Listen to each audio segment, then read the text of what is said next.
when we consider this wave represents the moment of an atomic particle. So normally we write this wave for representing a light, right? So, but here in quantum mechanics, if I am writing this wave, then that means it represents the movement of a particle. It's not just a light wave or anything, but it represents movement of particle. So normally when we take some other concept like classical mechanics, if I tell like someone is running, so I normally write it in a straight line. So this becomes your distance traveled, and then so if this is your starting point and this is your end point, and then you normally write a straight line, or even if it is like a circle, it will go in a circle. Still, it is in a straight line. But instead of writing a straight line, when I say electron is moving or atom is moving, it just doesn't move in a straight line. It always moves in a wave. Okay, so it is going in the wave form. Okay, it's not going in a straight path. So this is your moment of atomic particle. So when you take velocity, okay, so if I take velocity, how do you define velocity is using your classical mechanics, you take it as a distance by time taken or displacement distance traveled by time taken. So that is what you normally,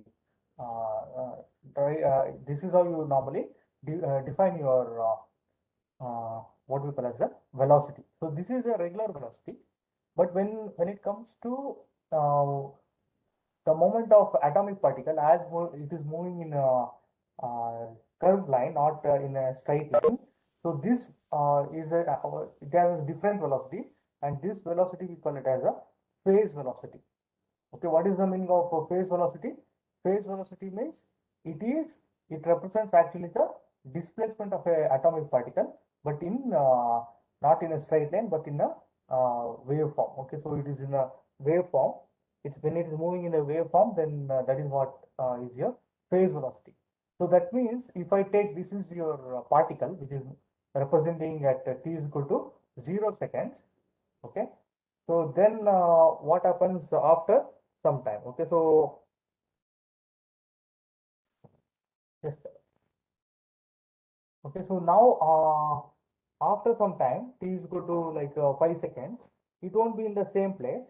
It would have displaced, right? So it would have come somewhere in a different place. uh, I will give you an example. So after some time, what happens? It would be somewhere here. Like if I tell this is a person at t is equal to 0 seconds. Then if I take t is equal to after maybe 5 seconds, then what happens? He may be somewhere here or somewhere in a different place. In the same way, if I want to represent a particle, then what happens?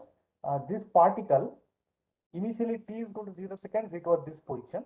Now what happens? It will look like a different way. Okay, so best example is when you take a when you take your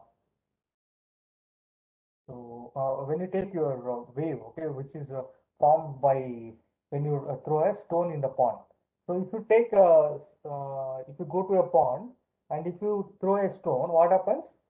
So wherever you throw the stone, so if this is your pond, it is initially having calm waters, and wherever your stone falls. So for example, if your stone is falling here, then what happens? It will start a new wave, right? So it will start a wave something like this. So after some time, maybe like this is at t is equal to 0 seconds, right exactly when the stone is falling. But after some time, what happens? This wave won't be standing there. It will be moving out somewhere. So it may be somewhere in this position. So this is what we call as the phase velocity. Phase velocity actually refers to the displacement of your atomic particle with respect to time, but it is going to be taking in the form of a wave, not in the form of a in form of any straight line. Okay, so but it would be very little bit complex in nature. The thing is, when I tell the particle is here, so after some 5 seconds, I can tell, okay, the person is exactly standing here. Okay, but in case of atomic particle, it can be anywhere in this wave. It can be somewhere here, or it can be somewhere here, it can be somewhere here, okay. So it can be anywhere in this wave because we cannot trace the atomic particle. So that is why when we explain the phase velocity, that represents the displacement of a single particle in the wave form, and we call it as Vp. Vp is equal to omega by k. Omega is your angular frequency. Okay, so this is angular frequency divided by your propagation constant. Okay, so this is your propagation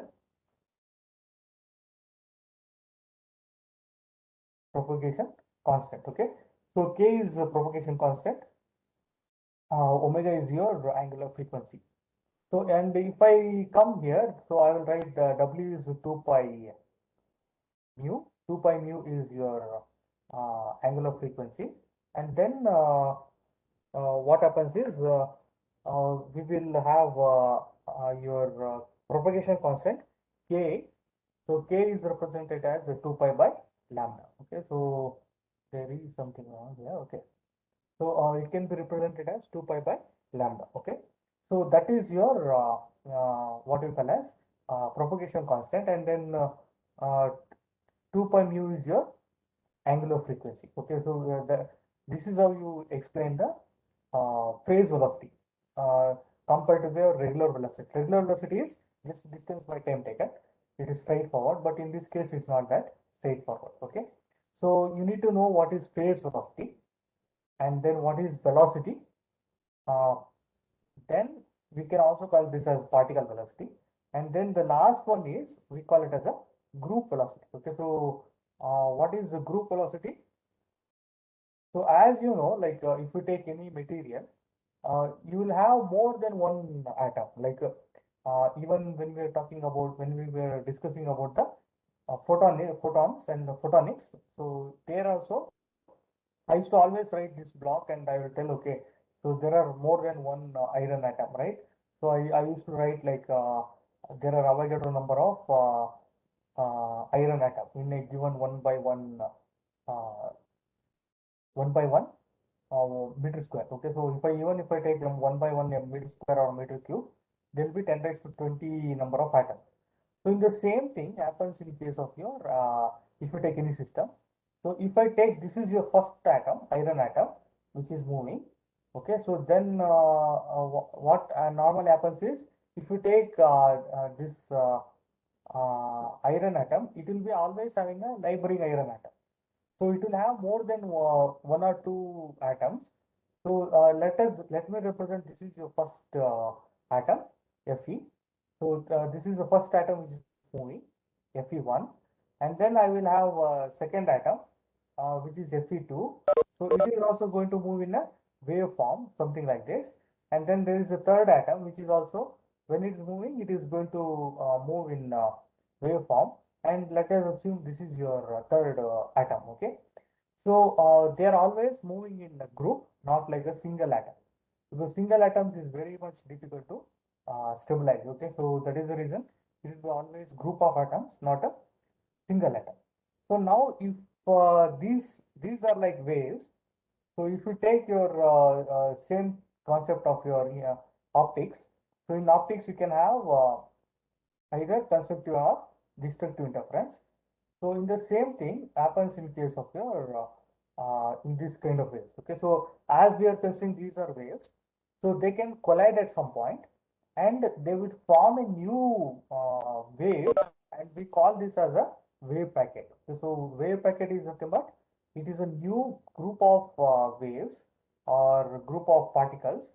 So now what happens? This is your new wave, which is formed due to superposition of two or more waves, and each wave actually represent moment of a given particle. Okay, so but there is some restriction that you need to know. So that the restriction is nothing but so all these waves will have the same amplitude. Okay, A is amplitude is same. Okay, amplitude is constant for all the waves, but what happens is your lambda or frequency is maybe different. Okay, so that means that is why I wrote like this. So if you take the height of all the three waves, these waves will be having similar amplitude, but the frequency is different. Frequency of is nothing but it is again your lambda. So you can see here for the first one, so this is your lambda 1, and in the second one, so the lambda 2 is smaller. So in this case, lambda 2 is smaller. And if you take the third one, lambda 3, if I call it, then what happens? Lambda 3 is much higher compared to, or much bigger compared to lambda 1 or 2. So that means you can have different wavelength but the same amplitude. Then if these are superimposing or when they are colliding with each other, then what happens? They form a uh, new wave, and we call it as a wave packet. Okay, so wave packet is nothing but it is a new wave which is formed due to superposition of two or more waves of same amplitude and but slightly different wavelength and frequency. So this is what we call as a wave packet. Okay, so this is your wave packet. So then what happens is, so once the wave packet is formed, this is going to transport or this is going to move in positive direction, for example. Okay, if it is moving into the right, then what happens? It's going to move to the right. So now we will have a third concept, what we call as group velocity. Vg is the group velocity, and it is given by d omega by dt. So this, what is the meaning of this? So initially, as I told, if you take single wave, then what happens? The displacement of single wave with respect to time, we call it as a phase velocity. So this is your first particle which is having wave nature. So after some time, say it is equal to 5 seconds or 10 seconds, then what happens? There will be displacement of this wave, and that we call it as phase velocity, which is omega by k. But now, if you form a wave packet, then what happens? Let us assume this is at t is equal to 0 seconds. Okay, so at t is equal to 0 seconds, this is your wave packet. So, but what happens? It is keep on moving, like it won't be staying there. So after it superimposes, again it will keep moving. So when it moves, what happens? After some 5 seconds, this wave packet would be something like this. Okay, so it would be displaced with respect to its position. And this the rate of advancement of your wave packet with respect to time, we call it as a group velocity. Okay, so group velocity is nothing but it is the velocity with which your wave packet, which is formed by superposition of two or more waves of same amplitude but slightly different wavelength and frequency, is displaced or transported with respect to time. So that is uh, what we call as the group velocity. Okay, so these two concepts you have to understand. Okay, so before we can move to the next one. Okay, so if I give you one example for this, so I told you go to a pond and you throw one stone. So when you throw one stone, then what happens? You are getting one wave. So this green wave represents at t is equal to 0 seconds. So what you sit there and you keep watching what happens. After some time, the wave is going to move forward. Okay, it may be going to the right or left, doesn't matter, but it will be displaced. Now what happens? You go with the 2, 3 friends. So each one of you, what you do, you throw the stone. So when you throw the stone, so then what happens? You each one will each of the stone is going to have different waves. Okay, so you're sitting here somewhere. For example, you're sitting in one place, and then you all three friends are sitting. Okay, so let us assume this is one person, this is second person, and this is a third person. So each one of you will throw the stone. So then what happens? First person, you will make a wave like that. So then what happens? The second person will make a second wave, and the third person will make a third wave. So after some time, what will happen? These waves will actually superimpose. That means they will collide with each other and they will form a new wave. So it can be in any form. So that is what we call as a wave packet. Okay, so then what happens? Once this wave packet is formed, you cannot get back this original waves. But what happens? This wave packet is going to move forward. So that is what I try to represent here. Okay, so the wave packet refers to it is due to the superposition uh, it is due to the superposition or interference of two or more waves of same amplitude but slightly different wavelength and frequency. Okay, so this whatever the velocity with which your wave packet is traveling, we call it as a group velocity. Okay, so there are three things. If I take regular classical mechanics, then it is sometimes this is also called as particle velocity. So particle velocity is distance traveled by time taken. But when it comes to phase velocity, it is omega by k. This means it is the rate of advancement of an atom in wave form. Okay. So and then the last one is your group velocity. Okay. So which is nothing but it's advancement of your wave packet. So this concept you need to remember. Okay. So you have to learn this uh, things. Okay. So is it okay? Can we go to the next one?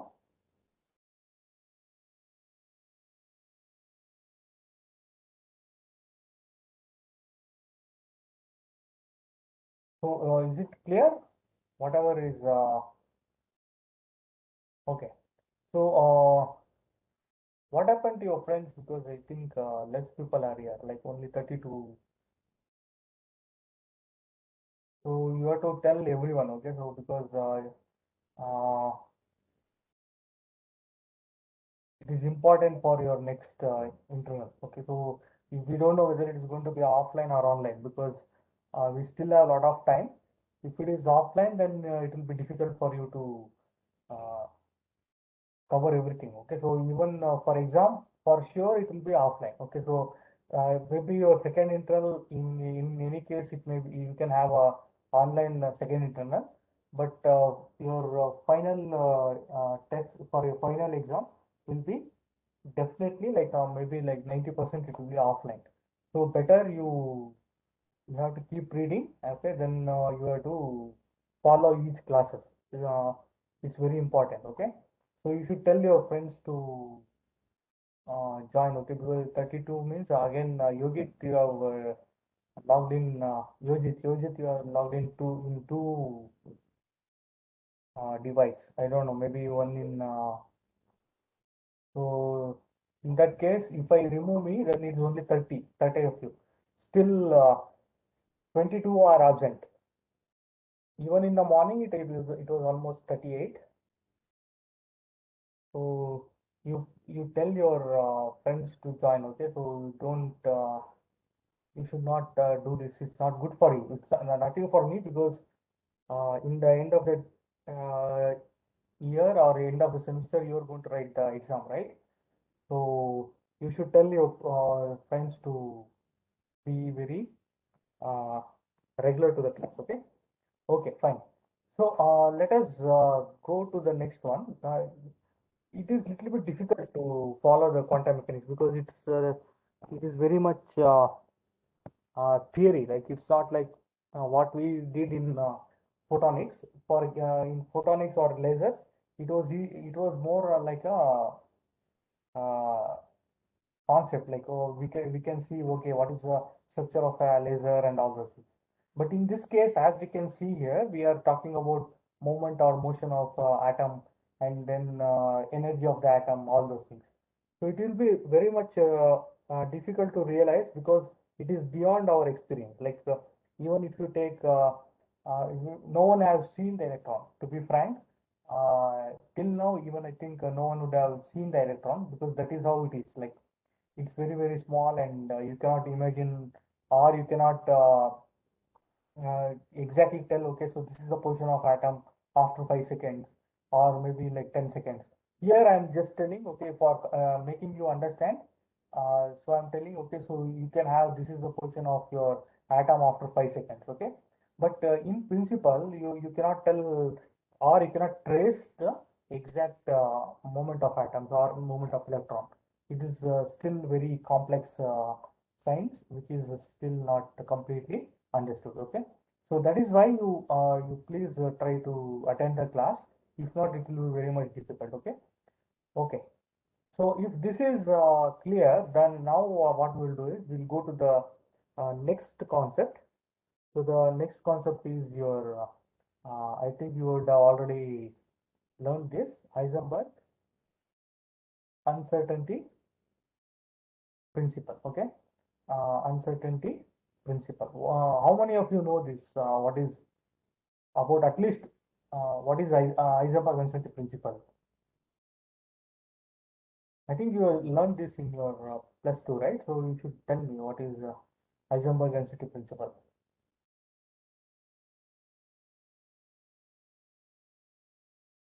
No one knows. No one know what is Heisenberg uncertainty principle.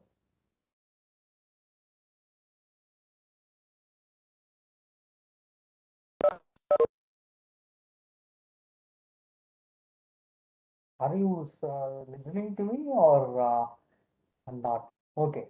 So so you would have studied this like in your delta x delta p greater than or equal to h by 4 pi. So then delta p is your momentum, delta x is displacement, right? So these things you would have already studied. So I will explain you a little bit in detail. Okay, so then it will be more clear. Okay, so I will try to make it more clear for you. So normally your Heisenberg density principle. Before I go to this exact what is your Heisenberg density principle, let us assume, let us first learn what is delta x and delta p. So delta H, delta P greater than or equal to h by 4 pi, right? So this is your Heisenberg uncertainty principle equation. But this is a very general equation. It's not like it is a final equation, okay? So in this case, delta x is called as uncertainty, uncertainty in measurement of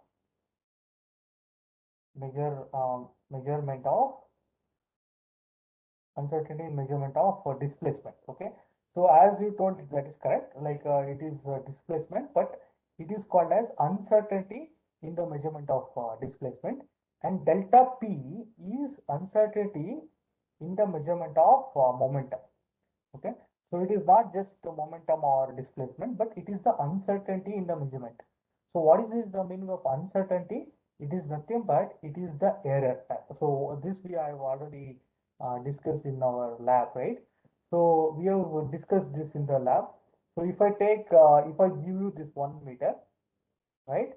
And then if I ask some of you to measure, one person will come and tell this is 0.9, maybe 0.95 meter, and the second person will come and tell this is 1.1 meter, and maybe some third person will come and tell this is 1.01 meter, something like that. Okay.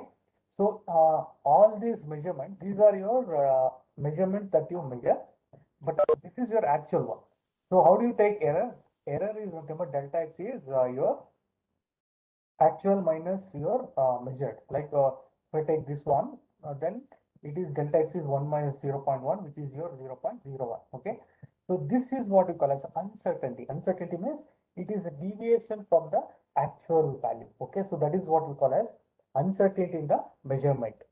Or this is not in simple words, like if I want to tell in simple words, it's not proper, but still if I want to be very like very simple word, then it is the error that you have. Okay, so what Heisenberg gave is, so if you go through its statement, what is the statement of Heisenberg is, it is impossible to measure.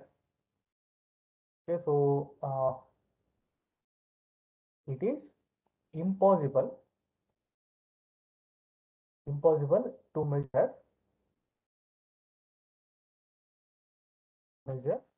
uh, values of two two or more physical variables. Okay, or I will just keep two. Okay, two physical variables, physical variables that describe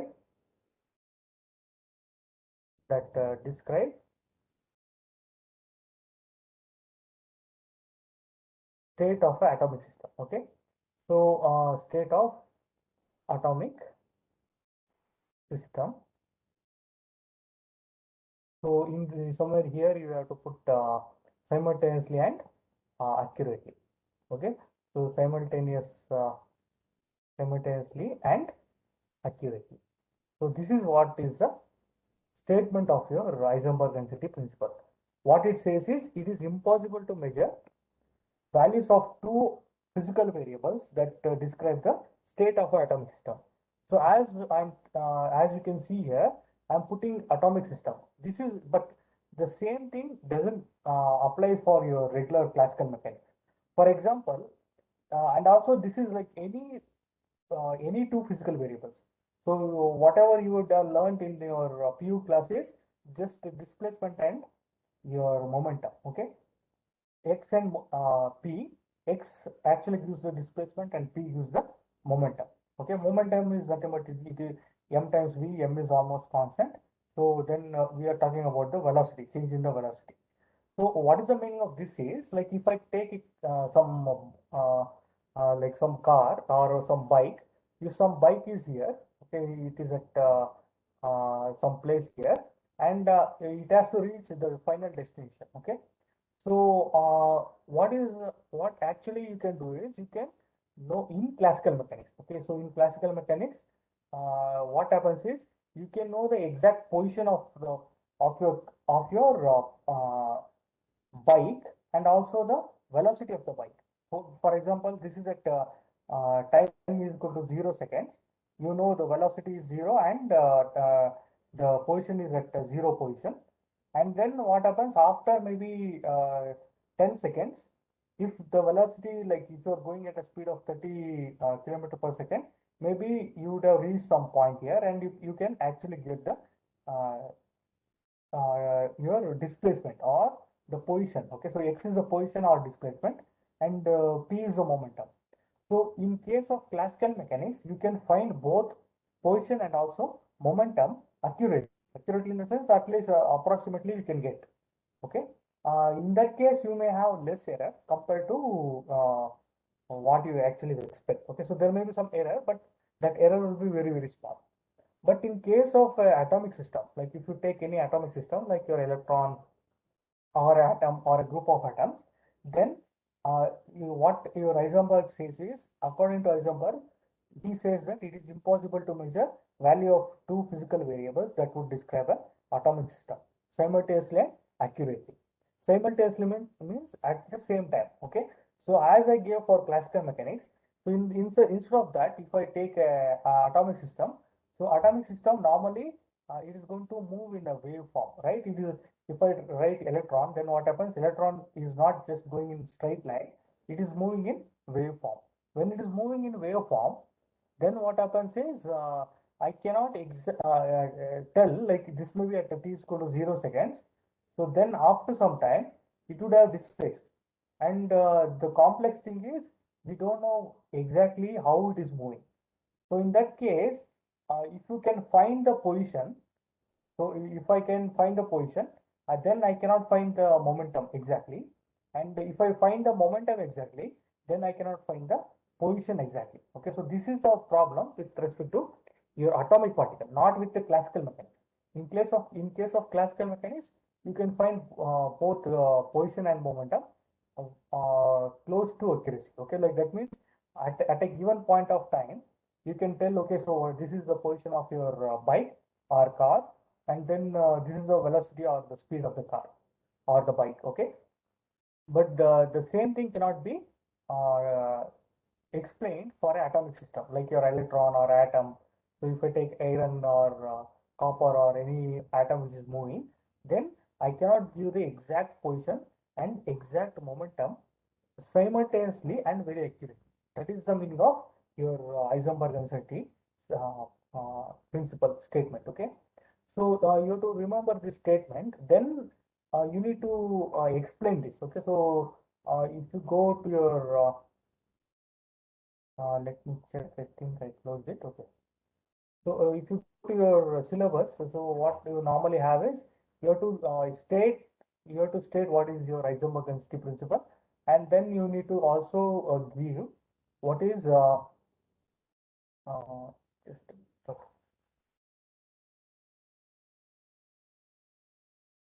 Okay, so you have to state, then you have to give the three expressions for uncertainty principle, and also you have to give the explanation for your uncertainty principle. Okay, so this can be like 6 or 8 marks question in your final exam. So this is here. Okay, Heisenberg uncertainty principle. You need to give the statement. You need to give the equations, and also you need to give the explanation. Okay, so I will do that one by one. So this is the statement. What is the statement? It is impossible to measure. You can put this word initially also, like it is impossible to measure simultaneously and accurately the values of two physical variables that would describe the state of an atomic system. Okay, so you can arrange whatever way you want. So this is the statement of your Heisenberg uncertainty principle. So then we will go to the equation. So let me take a new one. So whatever equation you wrote already in your school days, so that is your equation. Okay, what is your the first one that you wrote is you wrote as delta x delta p is greater than or equal to h by 4 pi. Okay, so there you would have learned only like for momentum and position, but this also refers to this can be extended to other physical variables. Okay, so in normally in your PU or plus 2, what they do, they give just only one example, but it can be some other variables like your energy and time. Okay, so like for example, you can also take delta T, delta E greater than or equal to h by 4 pi. Okay, in the same way I can also write delta theta, delta omega greater than or equal to h by 4 pi. So you can keep on writing all these equations. Okay, so but they have to be something called as canonically conjugate. So I will write it. Okay, canonically conjugate physical variables. Okay, so what is this meaning of canonically conjugate physical variables? So that means they are interrelated. For example, if you take your position and momentum, so if you have displacement, only then you can have your velocity, right? If your particle is in rest, then you cannot have momentum to the particle. So if you take change in displacement, only then you can talk about change in the momentum. That is the meaning of canonically conjugate. In the same way, time and energy are canonically conjugated. That means they are linked with each other. So your energy in the morning is not the same as energy in the afternoon, or the energy that you have in the afternoon is not the same in that than the energy that you are having in the evening or night. So this is what so energy depends on the time. So our time depends on the energy. So these are linked to each other. And theta is nothing but it is so x is the linear displacement. So this is your linear displacement and momentum. Okay, so p is the linear momentum and x is the linear displacement. In the same way, this is your angular momentum and angular displacement. So as we already see that particles are moving in waveform, so they will have both, they will have angular displacement, not just linear displacement. They won't go in just straight line. Instead, they are going to move in circle. Okay. So in that case, we need to take into account the angular displacement and also the angular momentum. P is the linear momentum and omega is the your angular momentum. Okay. So T is the time and E is the energy. So you can expand this equations, your Heisenberg uncertainty relations, to all the canonically conjugate variables. Canonically conjugate means they will depend on each other. Okay, they are dependent variables. So energy depends on time and time depends on energy. So in the same way, this momentum depends on displacement, and also displacement also depends on the momentum or the velocity or acceleration. Okay. So these are some of the other equations. You would have read only the first one, but you can apply that same rule for any other physical variables that would actually describe the state of a system. Okay. So these are the different equations that you need to remember. So if this is clear, then we can go to the explanation. Okay. So you have any doubt with respect to this? If you have any doubt, you should ask me. If not, we will go to the explanation. Okay.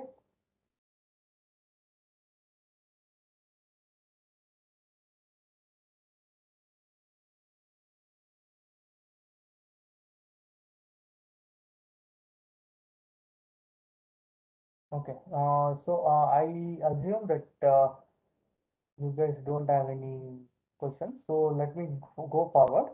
So for explanation, what we will do is we will take two cases.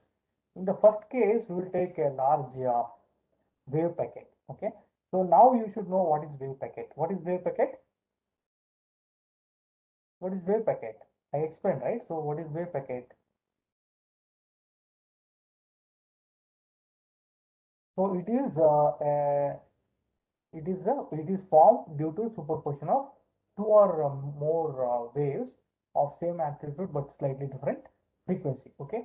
So now I will write a larger wave packet. Larger means I will write slightly uh, like this. So I will assume this is my wave packet. So this represent a wave packet. Then what happens? After some time, it will move and all. Okay. So we will try to explain this Heisenberg density principle. So what does your Heisenberg density principle says? It is impossible to determine simultaneously and accurately the values of two physical variables that would describe the atomic system. Okay. So as I write a wave packet actually represents the your group of particles. Okay, so this is your group of particles. So that means it can be a group of atomic particles. So now what we'll do, we'll see the uncertainty. Uncertainty in the sense delta x and delta p. Okay, so what will happen to delta x? So and what will happen to delta p? So for P, we will use your de Broglie equation, which is lambda is equal to h by P, or P is nothing but h by lambda. Okay.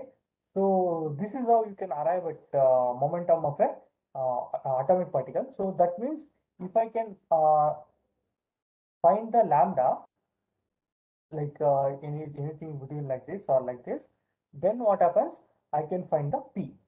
So in this case, what is the meaning of delta x? Delta x is the error in the uh, position. Okay, so in the displacement, and delta p is the error in the. So I'm just using error because it is much easier for you to imagine. Okay, so that is why I'm using it as error, but it is uncertainty. Okay, uncertainty means it is a deviation from the actual value. Okay. So now you tell, if I'm able to measure the lambda properly, then what happens? So lambda is accurate. Then what will happen? Your P is also accurate. Okay. So accurate means what will happen to your delta P? Is it large or small? You should tell me like whether it is a large or small delta P.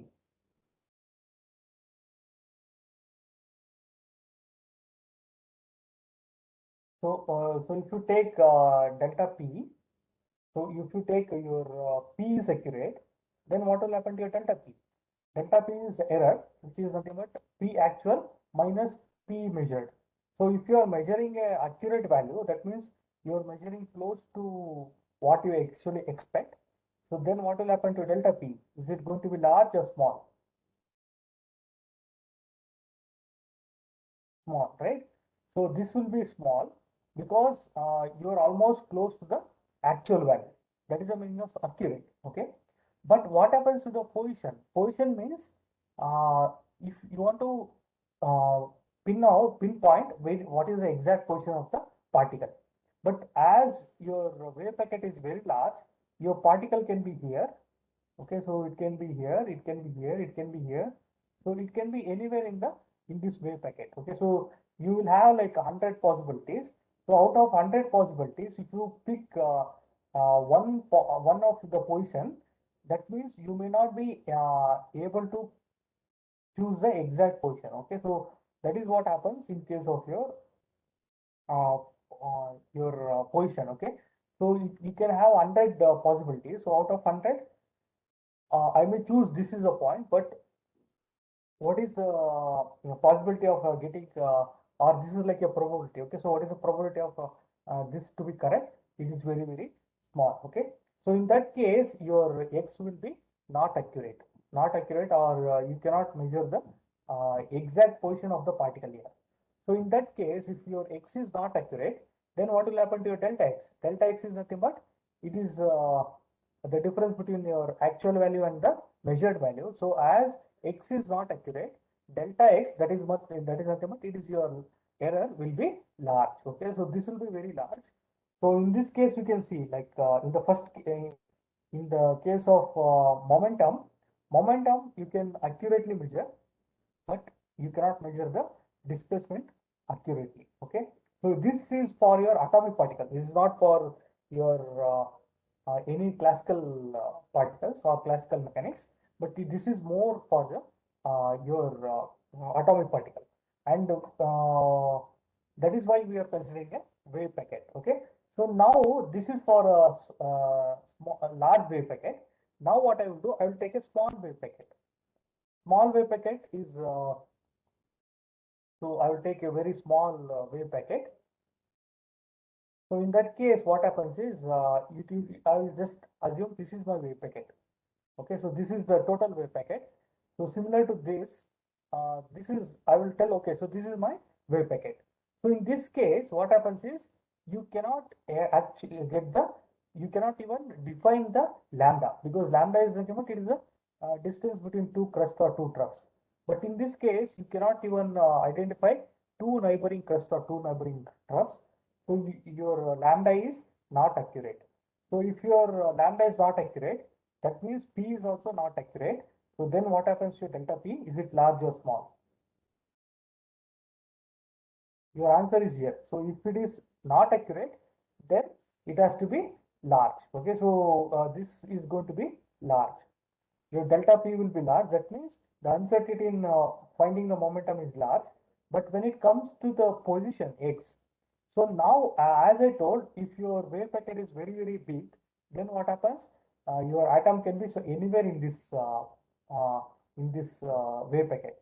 In the same way, if I take this small wave packet, then what happens? It can be your particle can be anywhere here, but the number of possibilities is very very less. Maybe here it was 100 probabilities. It can be have you can have 100 different positions, but in this case, what happens? You may have like only 10 positions. So out of 10 positions, you have to pick one. So in that case, what happens? You may pick the actual position of the particle. Okay, so in that case, you can get the position accurately. Okay, so in this case, you can get position accurately. That means your delta x is small. Okay, so if you now compare the first and the second case, if you take a large wave packet, then what happens? Delta P is small, delta X is large. Okay, that means your momentum was accurate, but position was not accurate. Okay, but if you take your second part what happens? Your P is not accurate and your X is accurate. That means the position is you can find it position accurately, but you cannot find the momentum accurately. Okay, so that is the meaning of simultaneously and accurately. Okay, so this is what your Heisenberg uncertainty principle says. So if you can measure one parameter accurately, the second parameter is not accurate. And if your first parameter is accurate, and then the second parameter is not accurate, something. So it is always vice versa. Okay. So this is about the explanation. So you have to take if they ask for explanation, then you have to take these two wave packets and then you have to give this explanation. Okay. So if you take larger wave packet, then you can define lambda accurately. That means P is accurate. So delta P is very small. Uncertainty in measurement of momentum is small. But if you take the position, your particle can be anywhere in this large wave packet.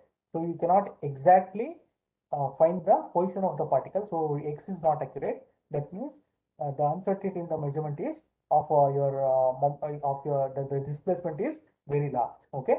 So in the same way, if I take very small wave packet, I cannot have exact lambda. So your p is not accurate. So your delta p is large. But the position can be found accurately because it is very small wave packet.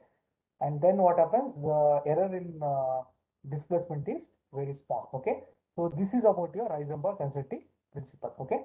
So I think I will just stop at this point. Let me go back and I will just show you that statement. Okay. So this is your statement. Okay. What is the statement?